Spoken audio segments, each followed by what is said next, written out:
Welcome back, everyone, to the Deep Dive. Today, we're getting into some really foundational Buddhist wisdom. That's right. We're looking at a specific source text. It's a Dharmakatha, basically a discourse that was given way back on April 18th, 1954. And this discourse focuses on three principles the Buddha called the highest blessings. Things for, well, real prosperity and well-being. Exactly. It's not just about spiritual ideas in the abstract. The source presents these as really core guidelines for flourishing as a human being, achieving your potential. So our goal here is to unpack these three blessings based on this source. What do they mean practically? Why are they considered the highest blessings? Yeah, get ready, because some of these might seem simple on the surface, but the way this discourse explains them, it goes deep. Okay, let's set the scene. The source starts by saying the Buddha taught these specifically for human benefit, for reaching the highest attainment.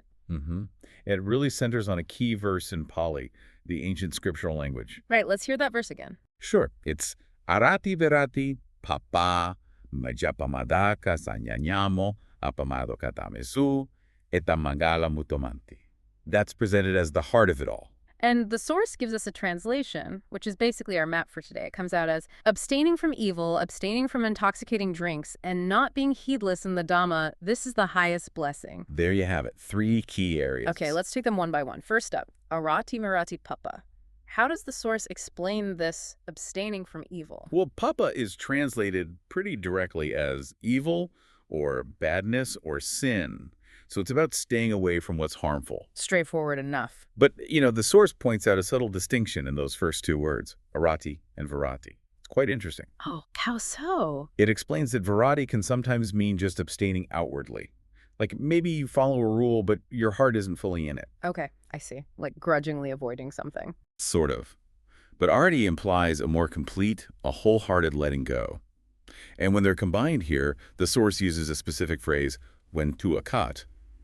It means total extension, complete. Ah, so it's not just behavior modification, it's deeper. Exactly. It's about getting rid of the intention to do the bad thing in the first place. It's an internal purification. Right. That makes sense. And does the source specify what counts as evil or badness? It does, very practically. It breaks it down into three categories of action.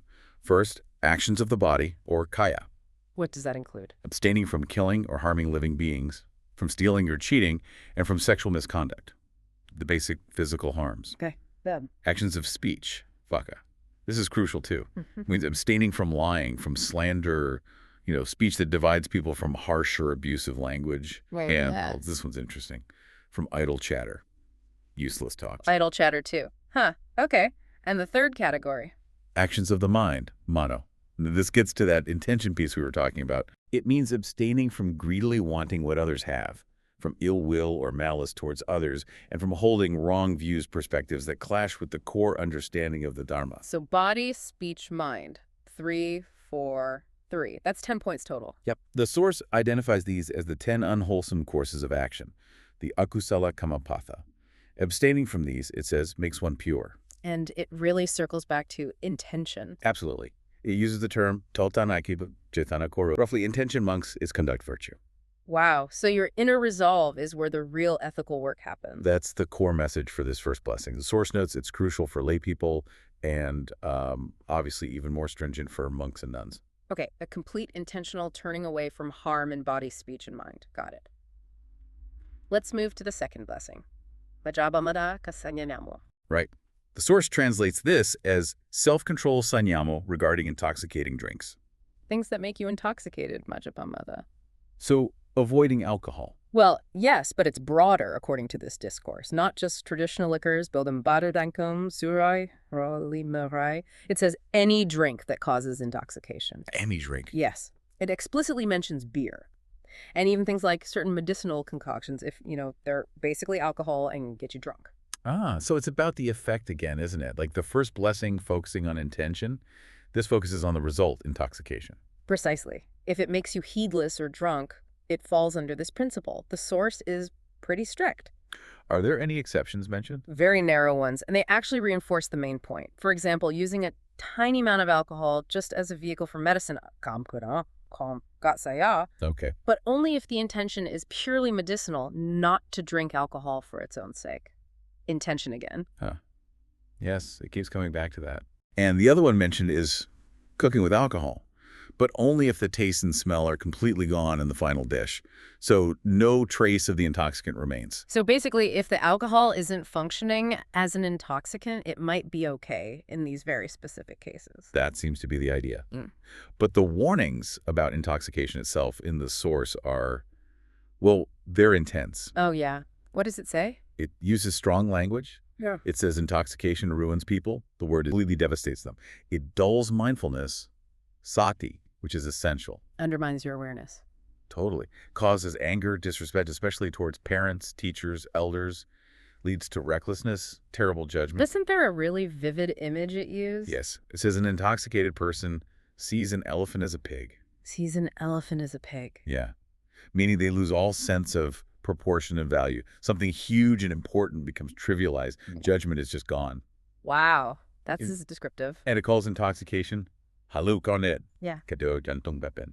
Which means, Killing oneself alive. oof, that's heavy. It is. The reasoning seems to be that it destroys your good qualities, your potential, your clarity. It can lead to madness, essentially undermining your whole life's foundation. And the source mentions specific consequences too, right? Depending on your practice level. It does. For monks, it's a definite offense, pasidi. For lay followers, keeping the 5 precepts, sina, or novices with 10, pasitasip, drinking breaks those precepts. Abstinence is presented as non-negotiable for ethical integrity. Okay. So first, purify actions and intentions. Second, protect the mind from intoxication. What's the third highest blessing? Appamādo dhammesu. This one translates to non-heedlessness in the Dharma, or not being careless, not being negligent regarding the Dharma. Non-heedlessness, Appamādo, what does that encompass? It sounds important. According to the source, it's huge. It says Appamāda covers the entire Buddhist teaching, the Vinaya, Sutta, Abhidhamma, the whole Tipitaka. The whole thing. That's what it says. And here's the kicker. The source states that all good is contained within non-heedlessness. And conversely, all evil comes from heedlessness, from carelessness. Whoa. So non-heedlessness isn't just a virtue, it's like the master virtue, the one that holds all the others. That's exactly the idea. It uses this great analogy. Yes, it says non-heedlessness is like the footprint of the biggest elephant. Okay. Just like that huge footprint contains the footprints of all the smaller animals, non-heedlessness contains all other wholesome qualities and actions, both in Buddhism and, well, in life generally. That's a powerful image. It really makes it feel foundational. So how does this non-heedlessness show up in practice? What are the examples? The source gives examples ranging from the very mundane to the very profound, starting simple.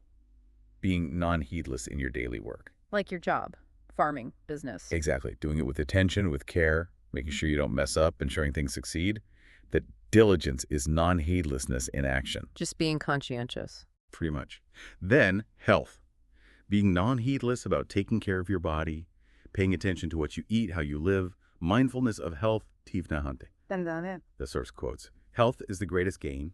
It argues sickness stops you doing anything, so being careful about health is vital non-heedlessness. Connecting physical care directly to a core spiritual principle. Interesting. And then it gets more explicitly ethical and mental.